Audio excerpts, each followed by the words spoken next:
Hi, everyone. Welcome to another episode of the Big Picture Conversation with Iron Pillar. I am your host, as always, Mohanjeet Jolly, co-founder and partner of Iron Pillar, a venture fund focused on growth stage technology companies that are building product from India for the world.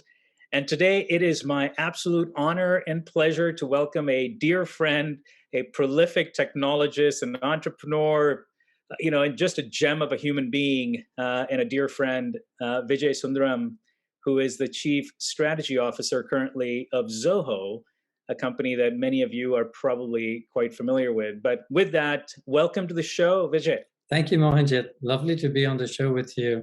Delightful, as always, to be associated with anything you do. Oh, my goodness. What a start. What a start. All right.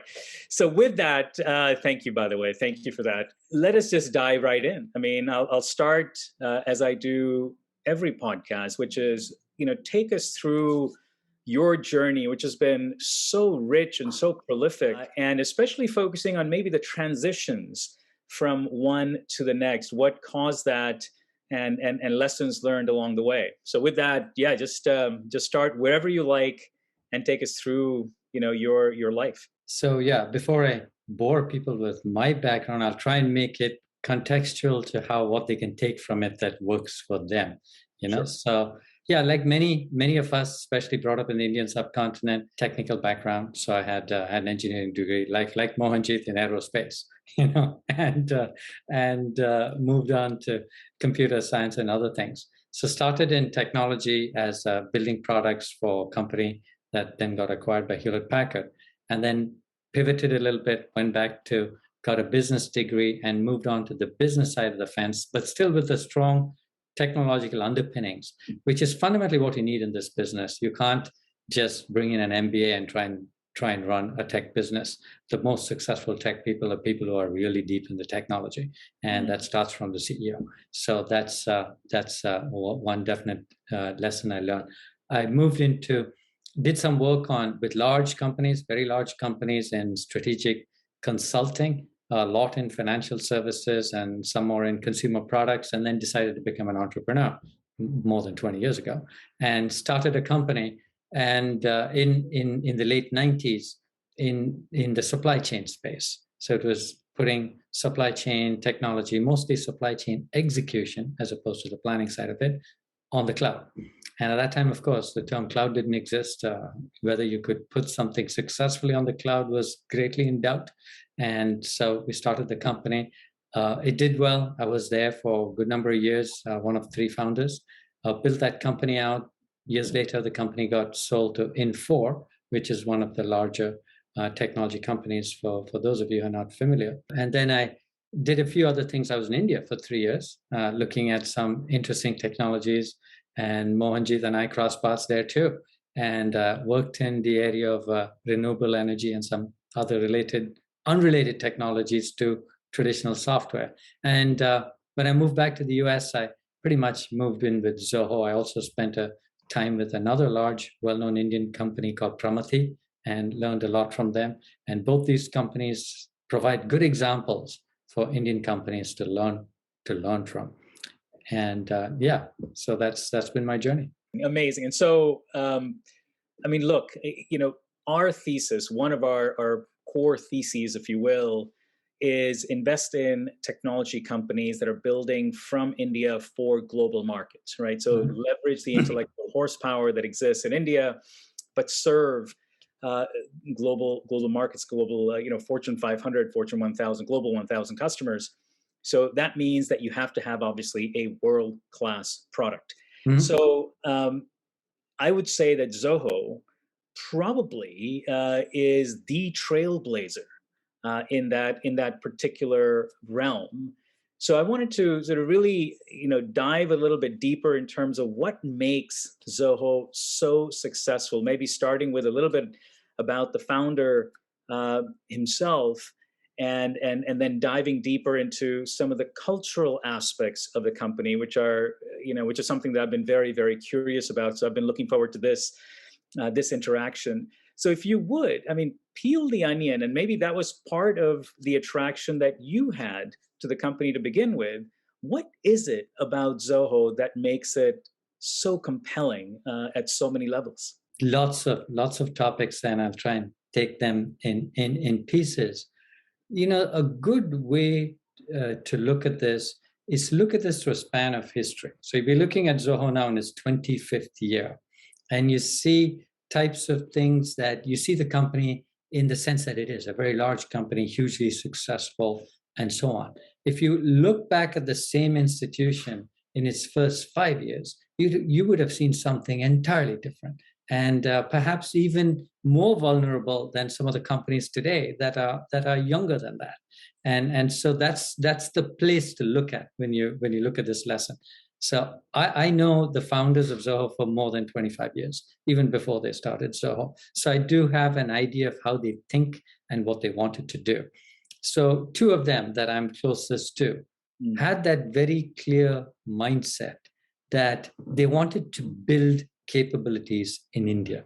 And this is not an arbitrage opportunity or looking for low cost. This is more about developing capabilities in India. There is a national element to this, and it's not just building a product. There is definitely that. So the first thing that comes with that is first you want to do it, and which means there's a certain dislocation that may come with it in your ideas, maybe even physically, and so on. And the other piece that comes with it is it's good to have these great thoughts, but you need to have the number one quality they needed to have was self-belief. That's the most important thing you need to have.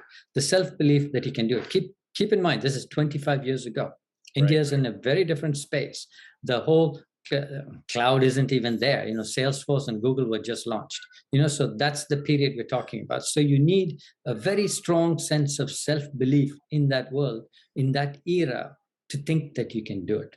And that's the fundamental thing I think they had. All the other things like vision and everything comes in later, and vision changes, but you need that core self-belief that you can actually do it, and a certain sense of philosophy of how you're going to do it, right? So that's an important part of it. So part of the how is in how can I make it happen? I'm starting with certain structural disadvantages, perhaps even my own personal lack of experience. How am I going to make this last out? So long-termism is a big part of that.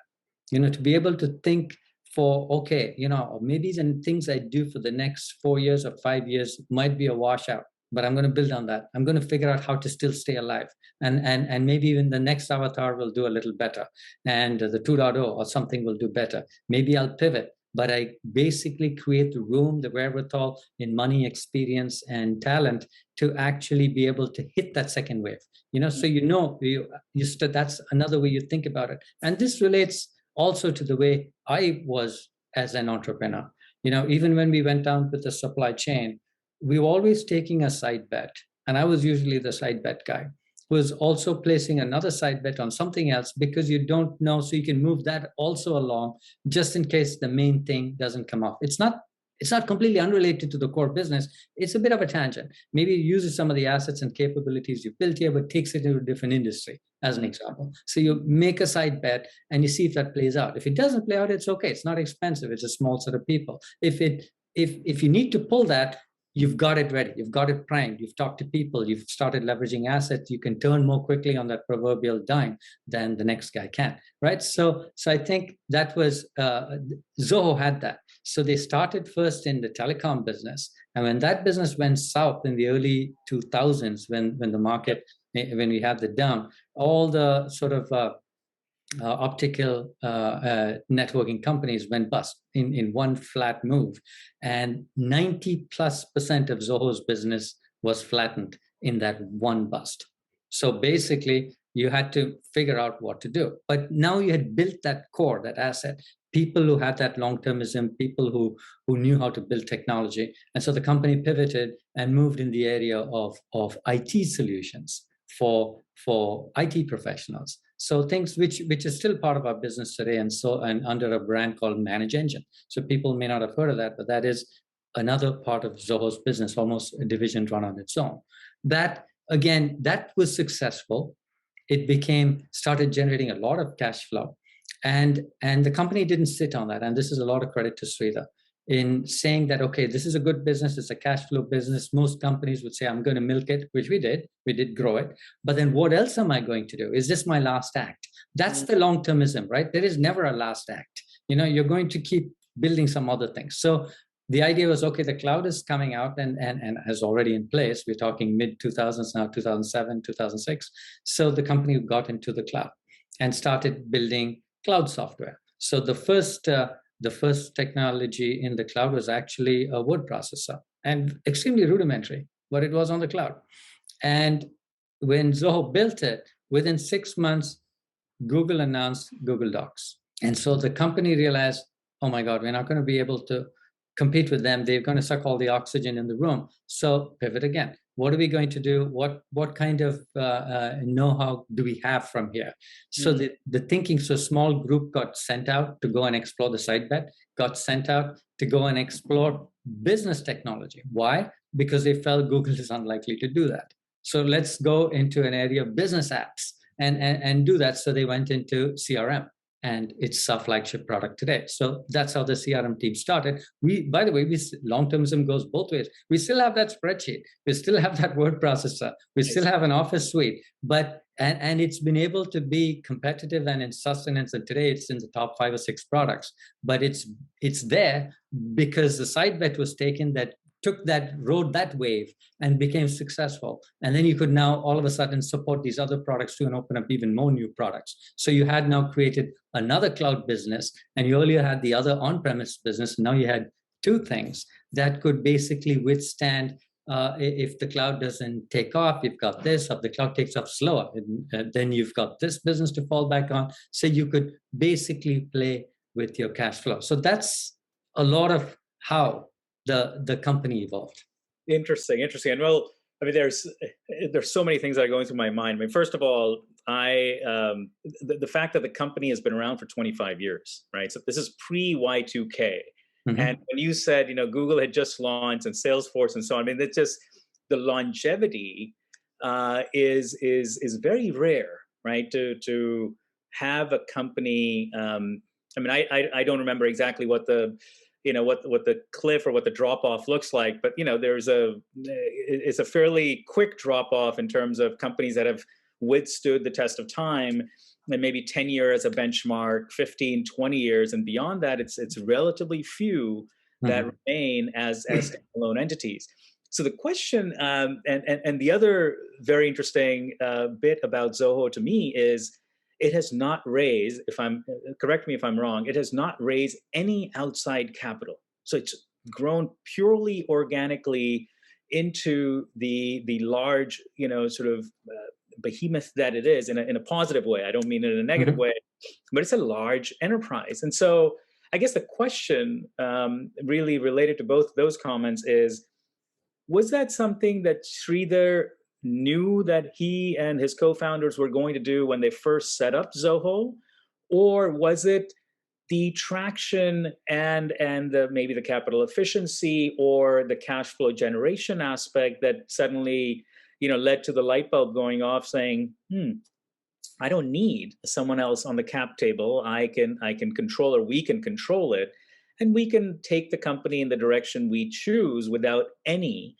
outside influence. I mean, was it planned or happenstance, I guess is the point to put it. Yeah, that's a terrific question. I think it's actually a bit of a combination, and this is and I'll explain how.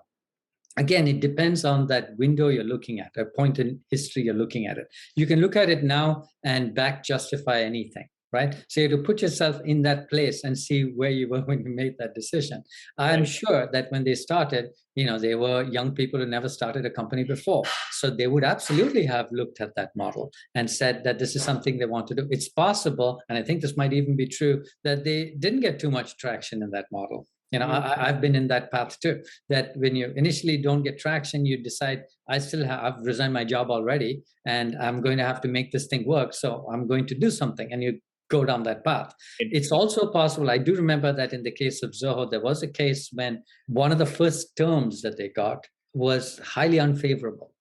One of the terms that they got. And perhaps it was an oddball firm that came up with this rather restrictive requirement, which I have never seen. I've worked with venture capitalists many, many times before, and I've never seen that. And so with a rather restrictive requirement that made the founders think, why would we ever sign up to this? And in retrospect, that might have turned out to be a terrific thing for the company, because they hit that anomaly first, rather than the mainstream thing. So I think they had some restrictive terms that didn't make sense to them, and they didn't want to bind themselves. And it's possible that's the only first deal that came on the table. And so you basically tighten your belt, and you cut back your appetite a bit, and you build the kind of company you can, and you run based on cash flow. Like, I'm going to spend, and that definitely is a good exercise. The last 20 years have shown that, right? And especially in the world today, when you have so much capital chasing everything, there are companies raising hundreds of millions of dollars in earlier rounds and so on, which creates a certain sense of extravagance. It creates a certain sense of non-realism, to think that you can spend well beyond your means, and somehow somebody's going to come back to pay, and someone's going to bail you out. You even if you're backed with financial backers, like Iron Pillar and others, there is that doesn't take away from the sense of judgment you need to have in terms of building a sustainable business. And the problem is that all the high-flying examples that the press talks about and the media talks about are the ones that have not paid attention to this. And again, you hear about only the few ones that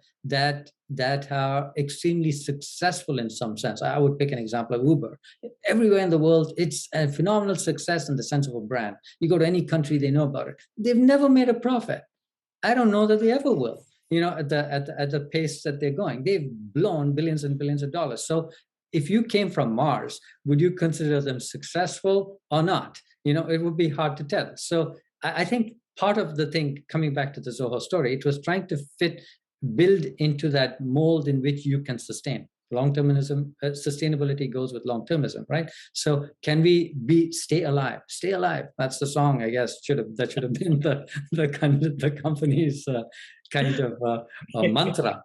Just stay in business till you find the next idea, till you get the next traction. So that's how it built up. And if I can continue for a minute, one other mindset is you're building these things out of India. And, there have been plenty of successful companies from India doing many things, not so much in software, not so much in products, right? We're probably one of the earliest to do that in products. And this is a mindset I would really credit the founders to have thought about very early. So in retrospect, if you look at it, it all seems that you always had it, but I'm sure they built this over time, which is, you talked about one of our taglines is made in India, made for the world, right? And that is taken extremely literally. It's not some marketing phrase. It's exactly what it is. And the idea there is, it goes back to that notion of belief. I believe I can do this. I believe I can build world-class products out of India. And not just I believe, there is no other way. It is necessary. In fact, I would recommend your listeners to go look at this book. It's called How Asia Works. I don't remember the author offhand. Look up this book. It's a book on history. It's a book on history of how development happened in different nations in Asia. And just to add another small snippet on it, one of the core elements there was about the countries that were successful. Think of South Korea, think of Japan, think of Taiwan. These were companies that very early decided they're going to build products for global markets. So therefore, if their products could only serve the local market and be highly competitive, that was not good enough. The governments would penalize them and not give them, tax rebates or charge them industrial policy was set based on this, that you can actually build products. Now you see where, you have Samsung, you have LG, look at the kind of names that came. And around 1950, all these countries were no different from any other country in Asia, including India, including Southeast Asia. They were all around the same place. And this is the one thing that was different, the belief that they could build products for global markets. And somehow I think Zoho had that same idea. And now people write about this. And when I saw this book, it was one of the best books I read in the last couple of years on business, because it really showed that mindset. Build for the world and keep building that capability. So in the case of Asia, it was first in agricultural products, and then you parlayed that into manufacturing. Then you took that into chips, and then you took that into consumer electronics, and so on. So you basically move it along because you built something that people will buy from you first, and then you have money. And then you build the next thing that people will buy from you. And that's the lesson Zoho has applied. We put things together. People bought these. We first sold telecom, and we had sales even though the market crashed. But people were buying. We had a Japanese customer. And so that says you can build something for the global market. Same thing happened with Manage Engine. We started selling across. And then that gives you the ability to build products that other people want. This is not just a company problem. This is even a national problem for India. That's the industrial policy. You build things that other people will buy from you. And then you've got it straightened out. So what the lesson in the large, we've applied in the small, to Zoho. So that's what I would say. Well, right after this, I'm definitely going to go ahead and get the audible version of what, how Asia works. Yes. Yeah. Immediately. Look, I mean, related to all that. So, when I think about what's going on today, you alluded to the fact that there's this sort of liquidity, just capital, billions of dollars that are flowing in. I mean, on the one hand, it's phenomenal. It's created, dozens of unicorns in India and so on. There is a part of me, though, I think you also alluded to this, which is, when you have that much capital disposal, you end up doing unnatural things. You end up feeling like, there's actually a gun to your head to deploy that capital. And chances are very high that not all that capital is going to be deployed in an efficient and effective manner, right? And so that is part of, my psyche, and I've been through, as have you, through multiple cycles now where, we may be in the middle of another one where, folks who are well-intentioned, well-meaning, when put in an unnatural sort of circumstance, will do things that are unnatural by definition. So I've seen some of that, previous, gushing moments, if you will, and I'm seeing a little bit of that now. But if I ask, every single one of our portfolio company CEOs, and said, what is your number one problem? Bar none, they will all come back and say talent. Mm-hmm. And it's people. I mean, I've said it for years that, I think every business is a people business, but especially in our business, it is all about people. And so, again, I go back to Zoho as this sort of shining light where, at least the perception I have, and you may correct me if I'm wrong, people come to Zoho not as employees. They almost feel like, they're part pilgrim and part, renegades who are on a mission, and this sort of purpose fills them up. And so it's not the financial incentives necessarily that drive them to Zoho and have them stay with the company for a long period of time. It's something much more than that. So questions: one, is that true? Mm-hmm. And two, why? And maybe if you can weave in historically, how Sridhar and gang thought about building that company and the company culture. Lots to talk there. I'll talk initially about as a side anecdote, which may be interesting to your listeners, the notion of money, proliferation of money. I remember when I started our first company, and our second round, we raised $5 million. And I remember the three of us founders sitting in a room, and I asked this question: do we know how we're going to spend it? I mean, can we actually write this down and say what we're actually going to do with it? And, we had trouble. We had trouble figuring out how to spend $5 million.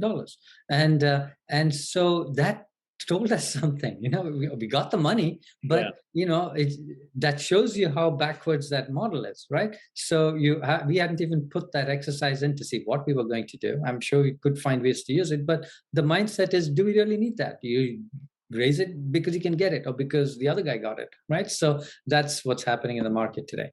So back to your thing about people and talent. So, I mean, absolutely, technology companies rely on talent, and the employees are the biggest assets of the company.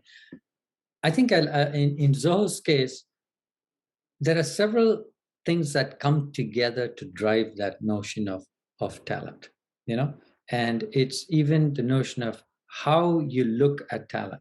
What is talent? And in many technology companies, the idea of talent comes with certain types of credentials. You and me, Mohanjit, have credentials that look good on paper, right? But people should be evaluating us for what we are, right? So it comes the notion of credentials. So we actually call ourselves anti-credentialist, in that we don't look at people's credentials to gauge what they are, and that's one part of it. The second thing is a mindset that we may have to build this talent.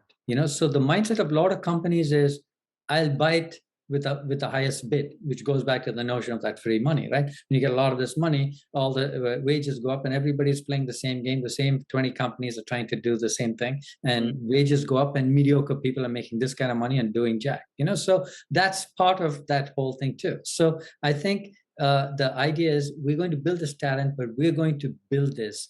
We'll have the same long-termism and patience to build this. So we actually have so that's the second piece. Then the third part of it is, what is it that motivates and drives people? I mean, money is absolutely important. We have to make our wages and salaries have to be competitive and all of that stuff. But you also want to see why people want to be engaged. So some of it is the work environment. Some of it is the sort of like-mindedness or camaraderie among people. Some of it is how they perceive the company's relationship with them. That's very important, because almost anybody you talk to here at Zoho will tell you that this is an employee-centric company. The company goes out of its way to take care of people. A simple example, when the pandemic hit, within 3 or 4 days, Sridhar announced there won't be any layoffs, and we didn't even know how deep that hole is going to be. People thought the world is falling over. None of the big companies had the guts to do that. And he just said that. Even before he knew what was going on, he said, we will not have layoffs. And he said, why? I have a cash buffer, and this is why this is the time. If we're going to use it, this is when we'll use it. So that tells people how you think. That tells people, so that creates a certain sense of association and value. So the entrepreneurs who are listening to this should think about that. In the long term, you're building an institution that you want to bind people to, and that's your employees and other things. And it has to come from a spirit of genuineness and action. And not just talk. So that was one aspect of it. So to build on the notion of talent, we at Zoho typically we don't hire from tier 1 colleges at all, anywhere. In going with that anti-credentialism piece, we don't even hire from tier 2 colleges in most places, right? So and there's an inherent belief that there's plenty of talent if you know how to develop it. And it doesn't have to come with that label on the sleeve. You can just go there and find it and train them. And if you have the right training, people who are motivated and have initiative will do a good enough job. And everybody doesn't have to be a PhD from MIT, unlike certain people that I know. So that's the kind of mindset that we've had. So much so that we even built, we created a program to recruit people out of high school. And we called it Zoho University. This is about a dozen years ago. We started pulling people out of high school and putting them to a program in Zoho where we will teach them software engineering skills, not computer science, mind you, software engineering skills. And so teach them that in a sort of practical learn on the job way, as opposed to like a theoretical way where you're studying, programming language concepts. You're building systems for people and customers. So in that context, so we teach them that. We teach them some communication skills, where they had gaps in mathematics, fill that very limited set of things, and then shadow them with somebody else.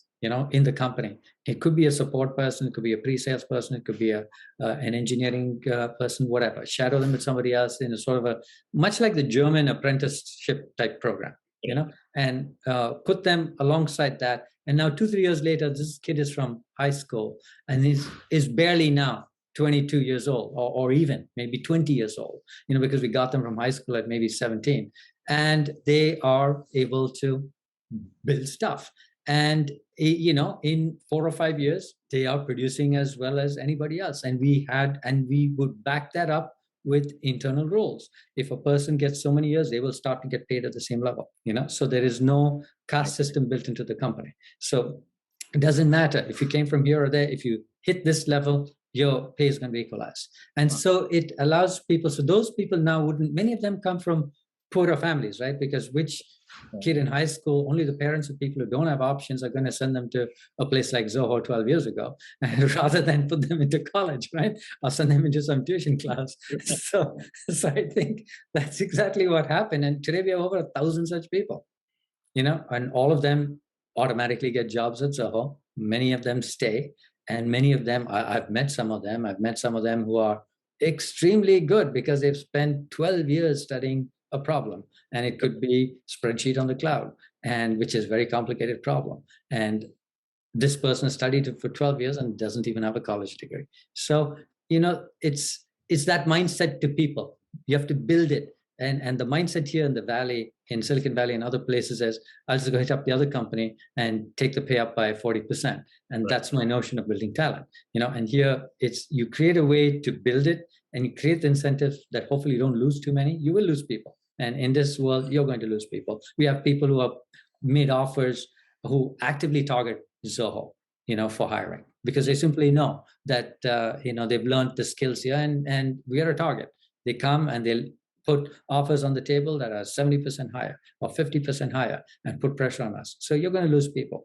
But longer term, right, that long-termism, you will carry on with a core set of people, and everything gets built around them. That is phenomenal. I mean, I knew bits and pieces of it, but I'd never heard it articulated, quite as well as you've done.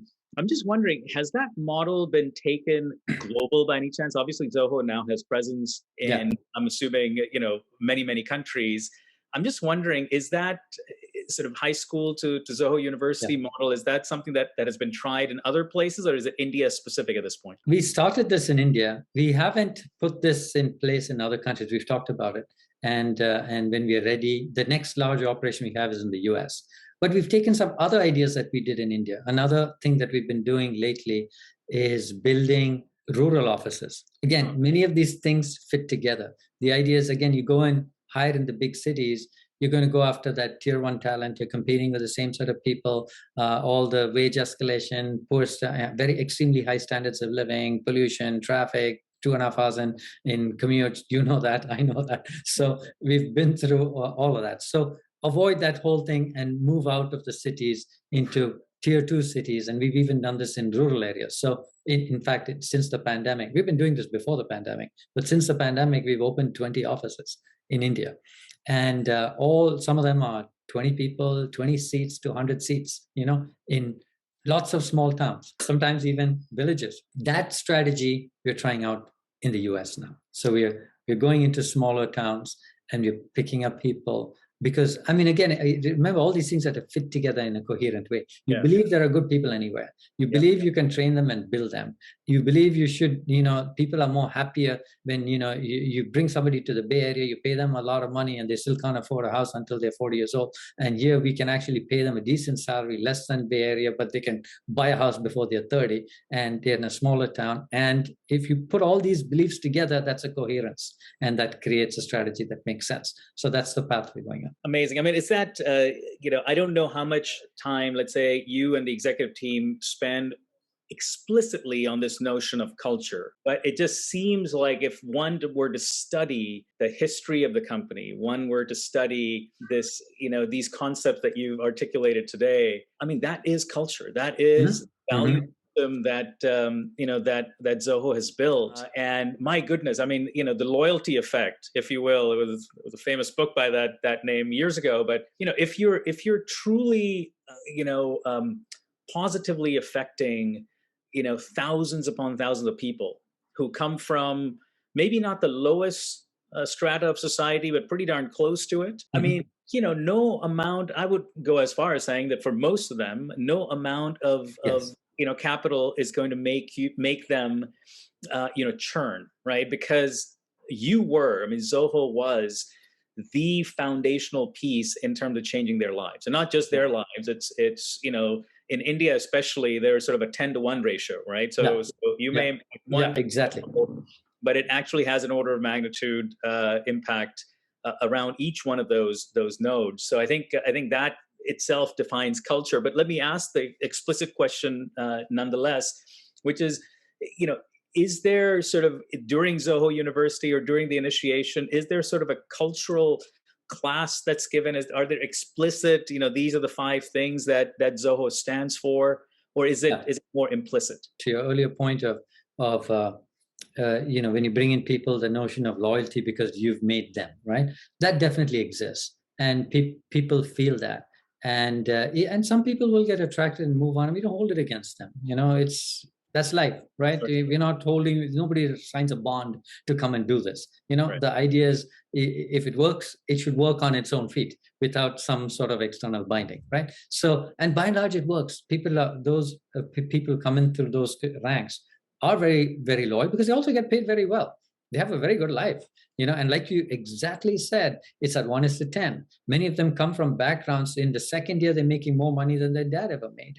Right. And so all of a sudden they have become a support in the family and a stalwart in the community even, especially if they come from a small community, people look to them for problems unrelated to technology, so it gives them a certain standing in life. Right. So that's part of this whole thing too. We are developing a country here, and part of this is to build that kind of individual capability, not just in the big cities, but in places where you can have that kind of talent. And broadband has really opened it up. If you didn't have that, you couldn't have done any of these things, right? The fact that communications has been in place, you couldn't have done this 20 years ago. You can do it now. And so that's part of it. So your second part of your question was about culture. Absolutely, it's a very strong aspect of the company, and people, I would say, imbibe it. It's not explicit in the sense of, we don't make it explicit in the sense of Amazon's 14-point rules, so, but it is, people start to see it. They start to figure it out. They know what it means to put the employee first. In many cases, I will arbitrate in a situation between a customer and an employee, and as long as it wasn't anything, if things didn't cross the line of ethics, I'm willing to stand by the employee, and I will do it. So people know that, and so that is part of, they've seen it, they've heard these anecdotes, lunchroom counter conversations, they've heard these stories. So that's one example. Sridhar writes a lot. He writes internally in a lot of the forums, so people see his thing. Many times he's controversial, and as well, and that's part of the whole thing. So people see how he thinks, and they see a certain genuineness around that. And he will often, especially during the pandemic, he would often impose on managers to not be extremely harsh on things like deadlines with teams, because you need to build slack. He always talk about build slack, build some free time. Good ideas come when people have free time, not when you occupy all that time. So get them things to do, let people actually spend the time to think about the things that they want to do. So he kind of leads a little bit, a lot from the top in these kinds of things. All this is about a culture, that people see that, people see this. In the US, when we hire, we actually bring people through a 3-week kind of orientation program or onboarding program. And there we explicitly talk about culture. We talk about some of the things we do. And it's not just with employees. You have to show that same culture with customers as well, with other people as well. And people know, it's, maybe this is one of the advantages of not being public. So you don't have to put up a number on the 31st of the month and have to show what your EPS is. So we have it doesn't matter if the sale gets done the next day. So what? So there isn't that kind of pressure cooker approach to things. And what that means is, when you work with customers, you're not trying to maximize that immediate short-term profit. Because you don't know, if you're a CEO of these companies, you don't know, you have a run of maybe 4 or 5 years. So that's your target. You don't care about the 7th year. So I think that's the mindset. So here again, long-termism, right? So you go back here and you say, I would use the phrase, I'm happy to leave money on the table for the relationship. And we use that term. I actually have used the term even with customers. So we're happy to leave money on the table, but it's mutual, right? You're not going to walk over me because of that, but that's our mindset. We're happy to to do that because we don't have to post something or maximize everything in the short term, right? So that allows you to so people see all these as elements of the culture. So lots of decision making is decentralized. It's pushed lower into the company. Somebody wants to give a customer rebate, they don't have to go 6 levels up to get permission on it. They get how the culture works and they do it. And nobody in the long term is going to be a loser for that. That kind of thing. Thank you so much. It has been nothing short of pure joy for me to have interacted here, and I feel like we can keep talking for hours. And maybe we'll have you back for another episode in the not so distant future. But really, from the bottom of my heart and on behalf of the entire Iron Pillar team, thank you for being part of the Iron Pillar Network and for your time today. Thank you. Thank you, Mohanjit. I enjoyed this discussion. I really enjoyed it. It felt totally free form. And I really wish Iron Pillar and your company is the best. I'm happy to advise or play a role in any way you see fit. Thank you so much.